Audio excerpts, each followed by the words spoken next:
100.000 tahun mendaki dunia kultivasi, Ryan Wayne akhirnya jatuh di puncak tertinggi, bukan karena musuh maupun pengkhianatan orang terdekat, melainkan karena penyesalan pada istrinya, Eleanor, yang mati demi menyelamatkannya di kehidupan lalu. Namun saat membuka mata, ia justru kembali ke masa mudanya, tepat sebelum tragedi itu terjadi. Dicemooh sebagai tuan muda sampah, akankah Ryan sang kaisar langit menahan diri, atau justru menyalakan neraka untuk menghancurkan semua yang pernah menjatuhkannya serta istrinya? Gudang terpencil di pinggiran kota Millbrook. Aroma besi karet memenuhi udara dingin. Di tengah ruangan, Ryan Wayne terikat di kursi kayu tua, pergelangan tangannya berdarah karena tali tambang yang kasar. "Lepaskan aku!" Ryan meronta garang, mata coklat gelapnya masih memancarkan arogansi. "Kalian tahu siapa aku? Aku Ryan Wayne. Keluarga Wayne akan menghancurkan kalian." Langkah kaki bergema dari kegelapan. Seorang pria tinggi besar muncul, topeng perak menutupi seluruh wajahnya, berkilau jahat di bawah cahaya lampu. "Ryan Wayne!" Pria bertopeng itu tertawa, suara seperti logam bergesekan. "Masih berlagak seperti tuan muda kaya? Sungguh menyedihkan. Apa maksudmu?" Ryan membentak. "Lepaskan aku sekarang juga, atau keluargaku akan keluarga Wayne yang sudah hancur itu." Pria itu memotong dengan tawa keras. Ryan terdiam sejenak, kebingungan mulai menggantikan arogansi di wajahnya. "Apa maksudmu hancur? Wayne Pharmaceutical Group masih apa?" Sang pria topeng tertawa lantang. "Ayahmu saja di penjara dan ibumu mati kecelakaan. Bagaimana mungkin mereka bisa menghancurkan kami?" Wajah Ryan memucat. "Apa? Dia tidak pernah mendengar soal ini. Dan lagi, itu semua adalah hasil kerja kami." Pria itu tertawa puas. Ryan terduduk lemas di kursi. Semua arogansinya lenyap seketika. Kenapa kalian melakukan ini? Apa salah keluarga Wayne?" "Salah keluarga Wayne?" Mata di balik topeng perak itu berkilat penuh kebencian. "Keluarga Wayne sudah terlalu lama berkuasa. Terlalu lama memonopoli industri farmasi di Dragonpolis. Saatnya untuk jatuh." Pria itu mengangkat tangan memberi aba-aba. "Bawa wanita itu ke sini!" Seorang anak buah menyeret wanita berpakaian gaun biru muda yang robek. Rambutnya berantakan, wajah cantiknya penuh memar. Ryan terperanjat. "Eleanor!" Wanita itu menatapnya dengan mata berkaca-kaca. "Ryan." Eleanor Bennett Wayne, istri sah Ryan selama 3 tahun terakhir. Wanita yang paling ia benci. Pernikahan mereka bukan karena cinta, melainkan keputusan keluarga yang memaksa Ryan meninggalkan ibu kota dan hidup terasing di kota kecil. Sejak hari pertama, Ryan mencari cara untuk menghancurkan pernikahan itu. Ia habis selingkuh dengan banyak wanita lain, pulang mabuk setiap malam, bahkan berlaku kasar hingga Eleanor menangis. Semua dilakukan dengan satu tujuan, membuat Eleanor menyerah dan menceraikannya, sehingga Ryan bisa kembali ke ibu kota dan tinggal bersama orang tuanya. Namun, semua usahanya sia-sia. Eleanor tidak pernah melawan, tidak pernah pergi. Ia hanya diam, menerima perlakuan buruk itu dengan kesabaran yang bagi Ryan terasa seperti penghinaan, sesuatu yang membuatnya semakin membenci wanita itu. Hanya saja kini, melihat Eleanor dalam keadaan babak belur di hadapannya, Ryan merasakan sesuatu yang aneh menyelinap di dadanya. Campuran marah, bingung, dan perasaan yang tak bisa ia sebut. "Kenapa kau bawa wanita itu kemari?" Seru Ryan. Eleanor diikat di tiang di seberang Ryan. Air mata mengalir di pipinya tapi dia tidak bersuara. Eleanor Wayne, pria bertopeng, berdiri di antara mereka. "Aku beri kau pilihan. Pertama, bunuh suamimu dengan tanganmu sendiri, lalu kami bebaskan kau. Kedua, kau melayani nafsu semua anak buahku, sebagai gantinya kami bebaskan suamimu." Keheningan mencekam. Ryan menatap Eleanor dengan mata melebar. Mengingat segala yang pernah Ryan lakukan kepada wanita itu, bukankah jelas istrinya tersebut akan... Aku pilih yang kedua," Eleanor berkata lirih tapi tegas. Sontak, mata Ryan membola. "Apa?" Pria itu tidak percaya. Selama 3 tahun Ryan merendahkannya, menghinanya, bahkan berbuat kasar padanya, tapi Eleanor memilih untuk menyelamatkannya. Ryan mengepalkan tangan kuat dan berseru lantang, "Wanita bodoh, kenapa kau pilih yang kedua? Kenapa tidak selamatkan dirimu sendiri? Apa kau kira itu akan membuatku berubah mencintaimu?" Hah! Eleanor mengangkat pandangan dan menatap Ryan dengan senyuman tipis. "Karena kau suamiku, Ryan. Jika pengorbananku bisa menyelamatkanmu, aku rela melakukannya." Tiba-tiba suara tepuk tangan bergema dari pintu masuk gudang. Seorang pria muda berpakaian jas mahal melangkah masuk dengan senyum meremehkan. Drama yang menyentuh, kata pria itu dengan nada mengejek. Rambut pirangnya tersisir rapi, mata birunya memancarkan arogansi tinggi, tapi membosankan. William Langdon. Ryan mengenali wajah itu dengan mata melotot.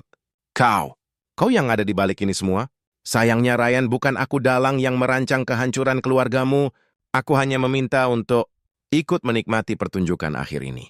Lagi pula, mata William beralih ke Eleanor yang terikat. Tatapannya penuh nafsu.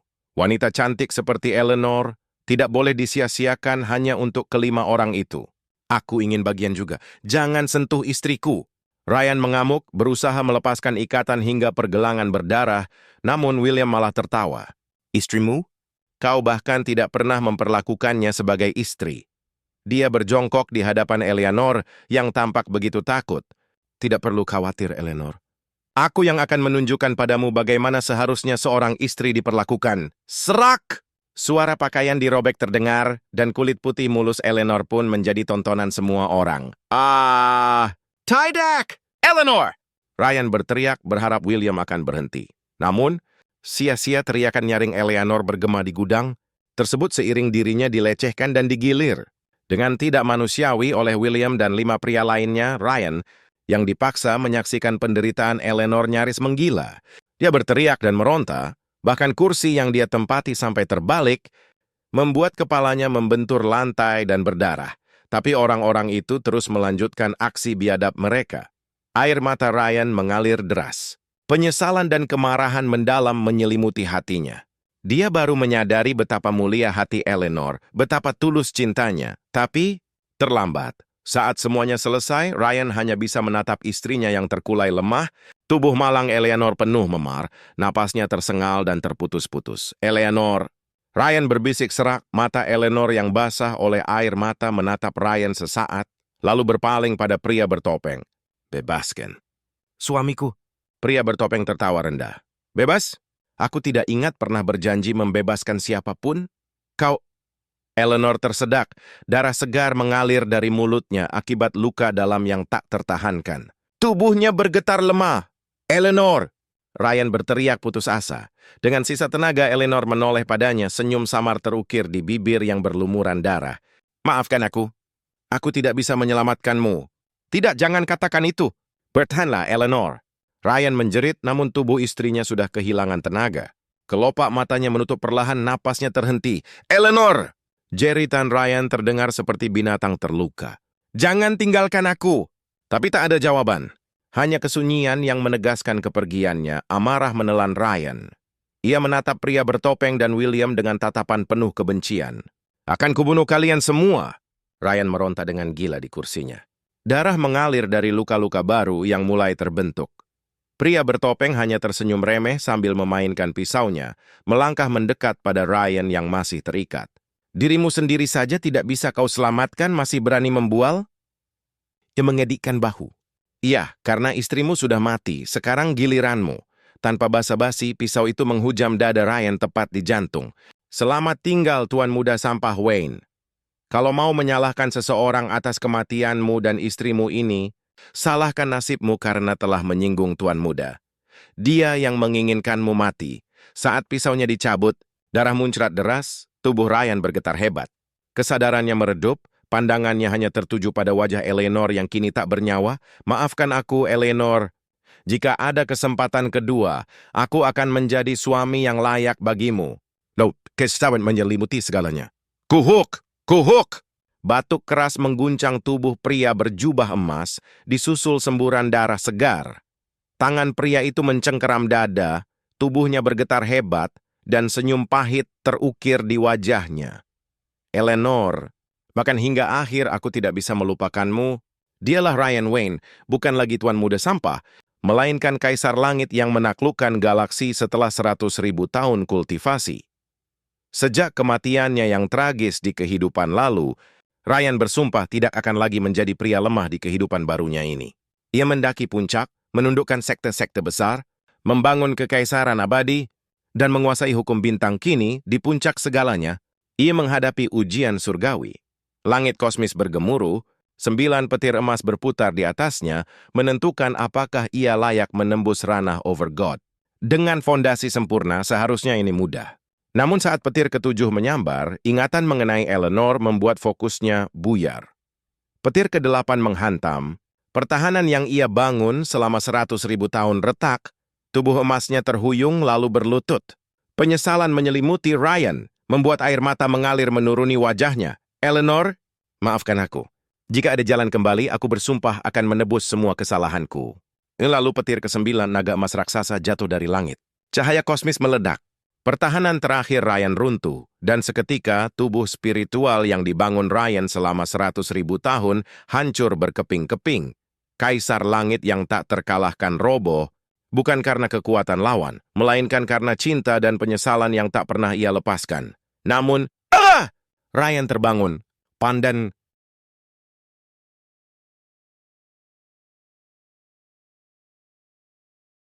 Agehaha, Ryan terbangun. Pandangannya kabur, lalu perlahan jelas. Ia tidak lagi berada di antara bintang, melainkan di ruangan serba putih dengan bau obat menusuk hidungnya. Rumah sakit, gumamnya serak. Tapi, di dunia kultivasi tidak ada rumah sakit.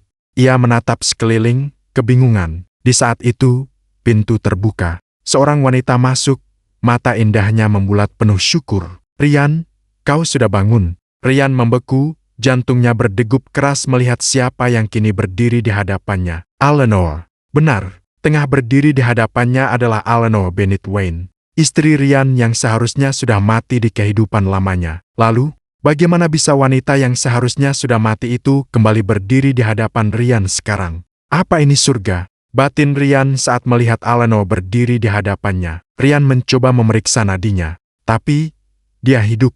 Hanya saja, kultivasinya selama 100.000 tahun menghilang tanpa sisa. Apa mungkin walau tubuhnya hancur setelah gagal melewati tribulasi, tapi jiwanya masih bertahan dan berakhir terhempas ke masa lalu? Ryan menautkan alis. Tapi, bagaimana mungkin? Selagi Ryan terdiam, Eleanor yang melihat suaminya sadar. Lekas menuangkan air ke dalam gelas untuk diberikan kepada Ryan. Minum dulu, ucapnya. Ryan terdiam, lalu menyesap air yang Eleanor tawarkan. Usai meminum air, Ryan terus memerhatikan istrinya tersebut. Rambut coklat sebahu, mata hijau secerah permata, bulu mata panjang, bibir merah muda, dan wajah halus rupawan yang memesona. Mengenakan blazer sederhana, Eleanor tampak cantik meski ada bayangan ketakutan di matanya, ketakutan yang disebabkan oleh perlakuan buruk Ryan selama ini. Tak dapat menahan diri, Ryan mengulurkan tangan gemetar untuk membelai rambut Eleanor, memastikan ini bukan halusinasi. Rambutnya terasa nyata, hangat, lembut, sangat berbeda dengan ingatan Eleanor yang dingin dan tak bernyawa di gudang itu. Ryan, apa yang kau lakukan? Eleanor banat secara naluriah mengambil langkah mundur, menghindari sentuhan Ryan. Ketakutan terpancar di mata jernihnya. Reaksi Eleanor yang takut menusuk hati Ryan. Benar. Di masa ini Eleanor memang takut padanya. Selama 2 tahun pernikahan paksa, Ryan sering mabuk, berteriak, bahkan memukul. Eleanor selalu sabar dan diam, menerima semua perlakuan buruknya. Mungkinkah aku benar-benar kembali? Gumam Ryan. Wajah Eleanor begitu jelas, begitu dekat. Ekspresi Ryan tiba-tiba berubah, badai emosi bergejolak di hatinya. Ingatan 100.000 tahun kultivasi sebagai kaisar langit mengalir kembali dalam pikirannya dengan jelas. Semua kekuatan, teknik tempur, pengetahuan alam semesta, rahasia kultivasi semuanya utuh tersimpan dalam jiwa yang telah kembali ke tubuh masa lalu. Eleanor, Ryan menarik tangannya dengan canggung. Rasa sakit dan kesedihan mendalam tampak di matanya. Apakah lehermu baik-baik saja? Mata Ryan tertuju pada memar samar di leher Eleanor. Memar itu berasal dari perbuatannya beberapa hari lalu ketika dia dalam keadaan mabuk dan tidak sadarkan diri. Kini melihatnya, rasa bersalah yang luar biasa menghantam hatinya. Aku baik-baik saja. Eleanor menunjukkan kejutan. Ryan terlihat jernih dan bahkan peduli padanya, sangat berbeda dengan perilaku tidak konsisten sebelumnya. Biasanya Ryan bahkan tidak ingat apa yang dia lakukan saat mabuk. Ryan memejamkan mata, berusaha merasakan aliran energi dalam tubuhnya. Sebagai kaisar langit, dahulu laut kini bagaikan samudra yang tak bertepi, energi spiritual mengalir deras dalam setiap meridiannya seperti sungai emas yang tak pernah kering. Namun kini, kosong. Benar-benar kosong. Rian mengerutkan kening, fokus lebih dalam pada dantiannya pusat kultivasi yang seharusnya menjadi wadah kekuatan spiritual. Yang ia temukan hanyalah kekosongan mutlak.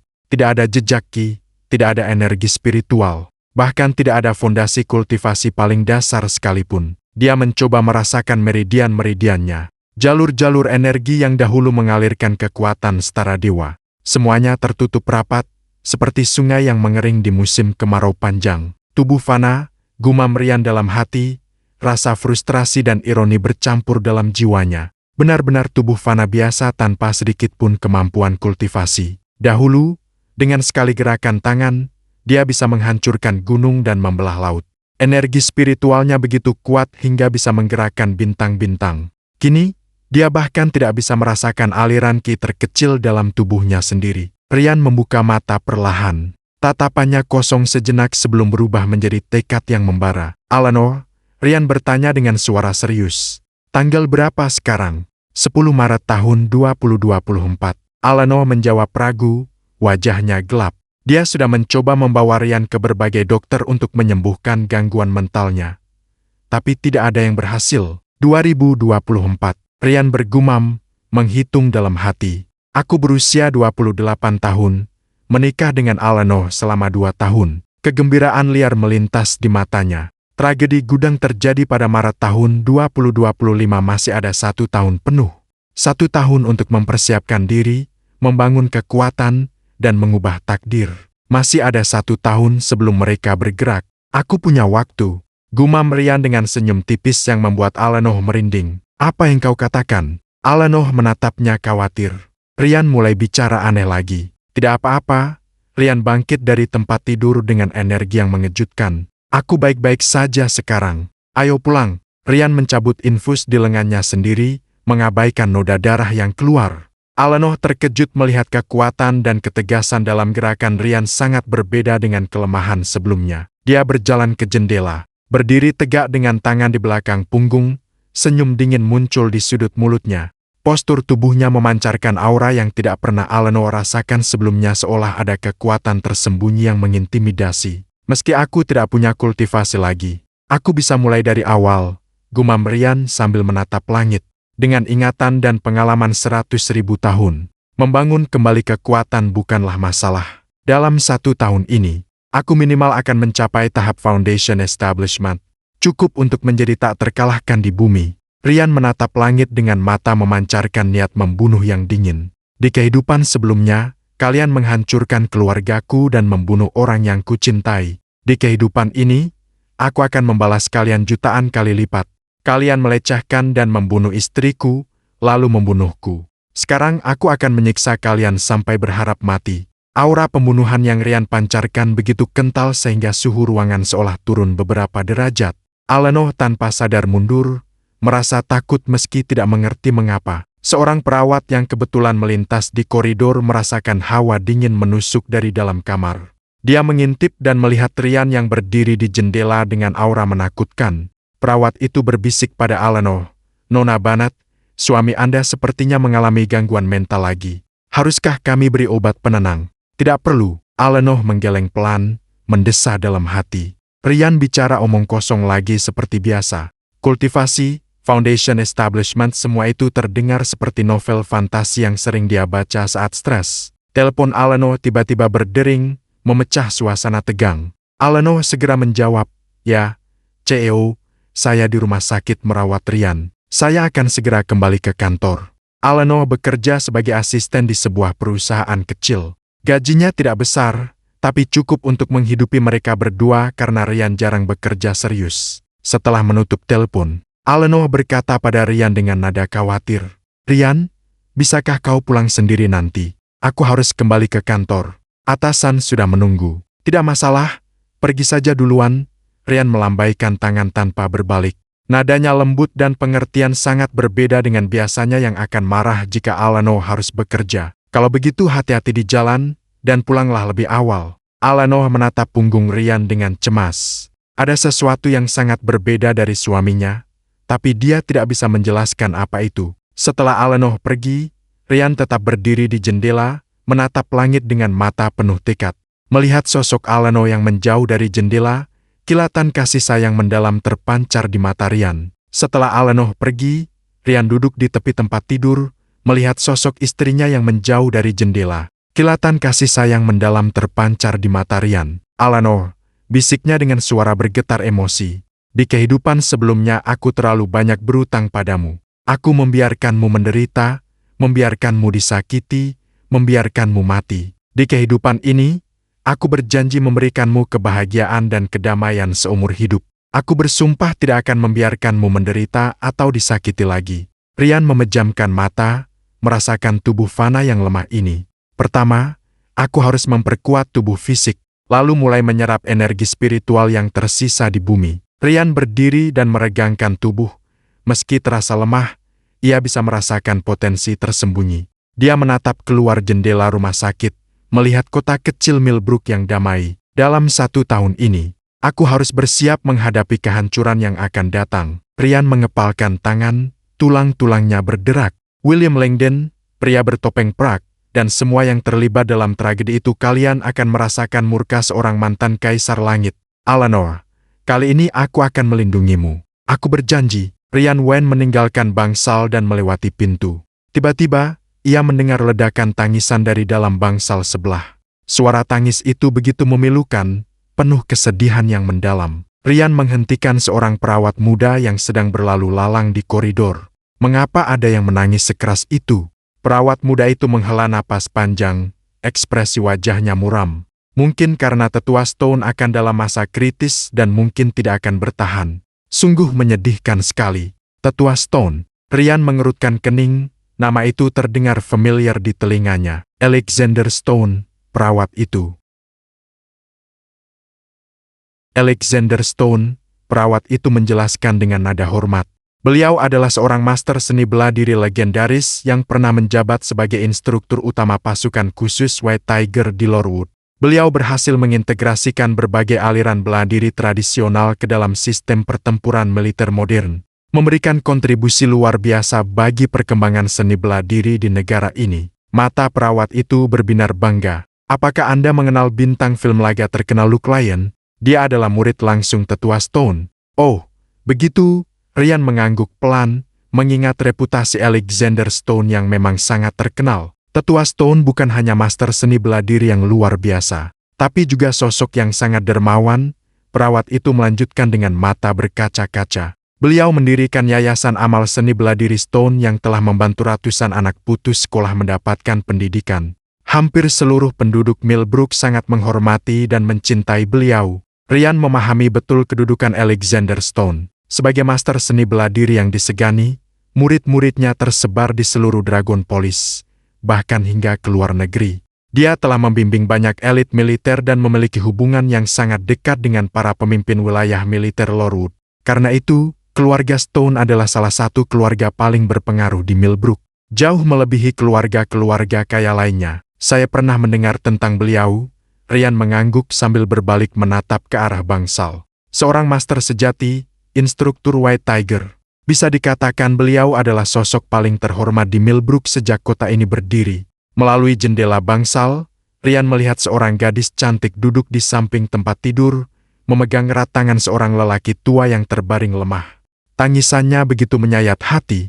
Di sampingnya, seorang wanita cantik paruh baya juga menangis sambil lembut menghibur gadis itu. Bangsal dipenuhi oleh orang-orang yang tampak penting. Dari pakaian dan aura yang mereka pancarkan, jelas mereka adalah orang-orang kaya dan berpengaruh di kota ini. Di tempat tidur terbaring seorang lelaki tua dengan wajah keriput penuh bintik-bintik penuaan. Matanya tertutup rapat, wajahnya pucat dan kurus, dengan tulang pipi yang menonjol tajam. Napasnya sangat lemah, seolah-olah setiap hembusan napas bisa menjadi yang terakhir. "Dokter ajaib Kent, apakah benar-benar tidak ada cara lain?" Seorang petugas berseragam bertanya dengan suara dalam yang penuh kekhawatiran kepada seorang lelaki tua berjas putih. "Bahkan jika kita bisa memperpanjang hidupnya selama 3 bulan saja, sampai Sekretaris Stone kembali dari pelatihan di luar negeri, saya tidak keberatan." Lelaki tua yang dipanggil Dr. Kent itu menghela napas panjang dan menggeleng lemah. "Maafkan saya, Pak Wise. Saya benar-benar tidak bisa berbuat apa-apa lagi." Penyakit degeneratif yang menyerang tetua Stone terlambat ditemukan. Dokter ajaib Kent melanjutkan dengan nada putus asa. Sekarang, kondisinya telah berkembang menjadi sindrom kegagalan multiorgan progresif, suatu keadaan di mana berbagai sistem tubuh mulai berhenti berfungsi secara bersamaan. Dokter Kent menghela napas panjang sebelum melanjutkan penjelasannya. Dalam dunia medis, kami menyebutnya sebagai cascade organ failure. Bayangkan tubuh seperti mesin yang kompleks. Ketika satu komponen vital rusak dan tidak segera diperbaiki, kerusakan itu akan merambat ke bagian lain. Ginjal mulai gagal memfilter racun. Hati tidak mampu memproses nutrisi, jantung melemah memompa darah, dan sistem saraf mulai terganggu. Yang membuat kondisi tetua Stone sangat mengkhawatirkan adalah kecepatan degenerasinya. Biasanya proses penuaan terjadi bertahap selama puluhan tahun.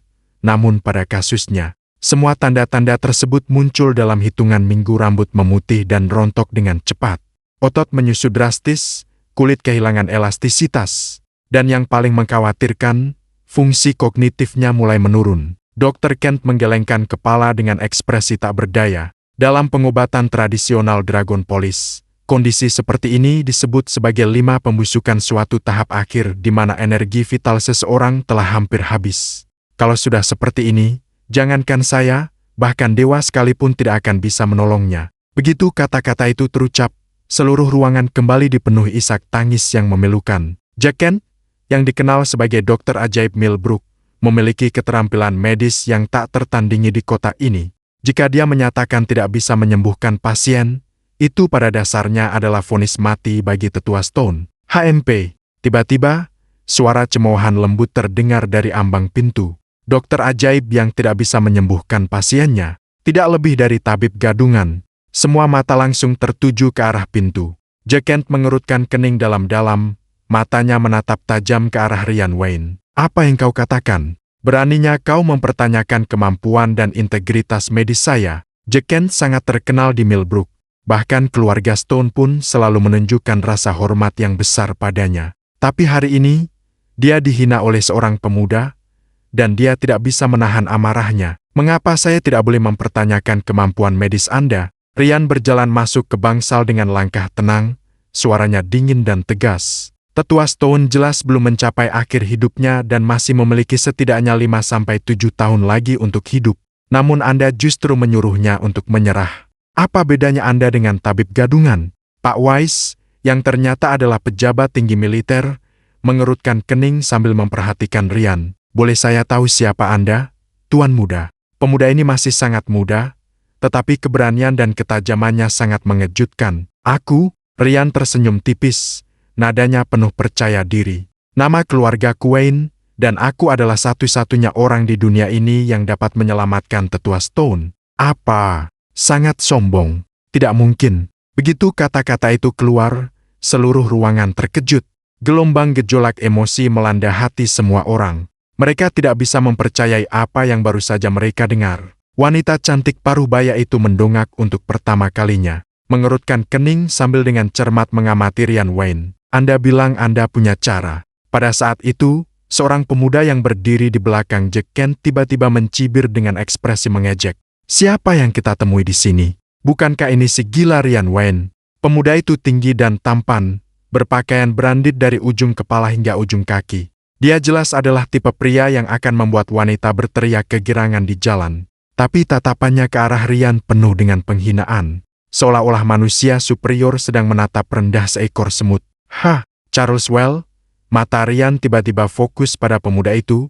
Kilatan dingin melintas di matanya. Dunia memang sempit. Charles Well, tuan muda tertua dari keluarga Well, dan antek setia William Langdon. Di kehidupan sebelumnya, selama masa-masa sulit Ryan di Millbrook, pukulan terberat datang dari Charles Well. Dialah yang menjerumuskan Ryan ke dalam jurang kehancuran yang tidak bisa kembali. Charles Well biasanya memanggil Ryan dengan sebutan Bro Ryan, tetapi dia pernah memberikan minuman anggur putih yang dicampur dengan alkohol untuk industri dan bahkan racun kepada Ryan. Hal itu menyebabkan kerusakan otak permanen, membuat Ryan tidak bisa berpikir jernih dan menjadi sangat impulsif. Charles, apa maksudmu dia orang gila? Wanita cantik itu bertanya dengan heran. Bibi Cindy, saya mengatakan yang sebenarnya. Charles menjawab dengan nada meremehkan. Beberapa waktu lalu, dia minum terlalu banyak dan otaknya rusak. Dia sering mengamuk, menghancurkan dan membakar barang-barang di rumah setiap hari. Dia bahkan tidak bisa mengurus dirinya sendiri dan harus dirawat di bagian psikiatri. Dan dia bilang bisa mengobati penyakit. Itu lelucon terbesar tahun ini. Jadi dia memang orang gila. Jack Kent berdiri dengan tangan di belakang punggung, menatap Ryan dengan jijik. Jika kau ingin mencari popularitas, kau harus menimbang kemampuanmu sendiri dulu. Saran saya, lebih baik jangan mempermalukan diri sendiri. Cepat keluar dari sini.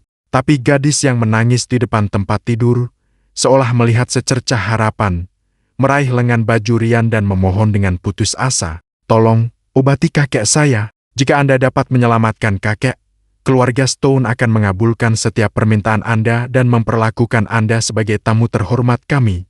Gadis itu adalah Lily Stone, putri keluarga Stone, sosialita paling terkenal di Millbrook.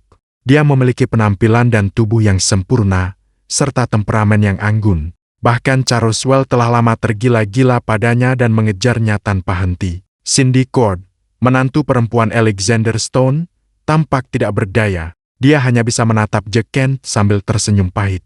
Dr. Kent, karena Anda tidak punya solusi lagi, mengapa tidak membiarkan dia mencoba? Mungkin masih ada secercah harapan. Bibi, dia hanya orang gila. Solusi apa yang bisa dia miliki? Jangan biarkan dia menodai kehormatan tetua Stone. Charles Well memandang Ryan dengan jijik sambil mendengus dingin. Jack Kent mencibir sambil melambaikan tangannya. Baiklah, Nyonya Cord, karena Anda ingin memberikan kesempatan, silakan dia coba. Kemudian dia menatap Ryan dengan ekspresi mengejek. Jika saya tidak bisa menyembuhkan pasien ini, maka tidak ada seorang pun di dunia ini yang bisa. Jika Anda dapat menyembuhkan tetua Stone, saya bersedia menjadi pelayan Anda dan mengakui Anda sebagai guru. Begitu kata-kata itu terucap, seluruh ruangan gempar. Charles Well memandang Ryan dengan tatapan penuh niat jahat. Pikirannya berputar cepat. Baiklah, anak ini bersikeras ingin pamer, jadi biarkan dia mencoba. Jika dia gagal, aku punya alasan untuk menghancurkannya. Itu juga akan menghilangkan rintangan bagi Tuan William untuk mendapatkan Eleanor Banat. Baiklah, Ryan tersenyum tipis sambil menatap semua orang di ruangan. Baiklah, Ryan tersenyum tipis sambil menatap semua orang di ruangan itu. Nyonya Cord, Nona Stone, dan Dr. Kent mohon menjadi saksi. Semua personel lain yang tidak relevan, silakan keluar. Ryan Wayne memandang Charles Well dengan mengejek, meletakkan tangannya di belakang punggungnya, dan berjalan ke arah tetua Stone.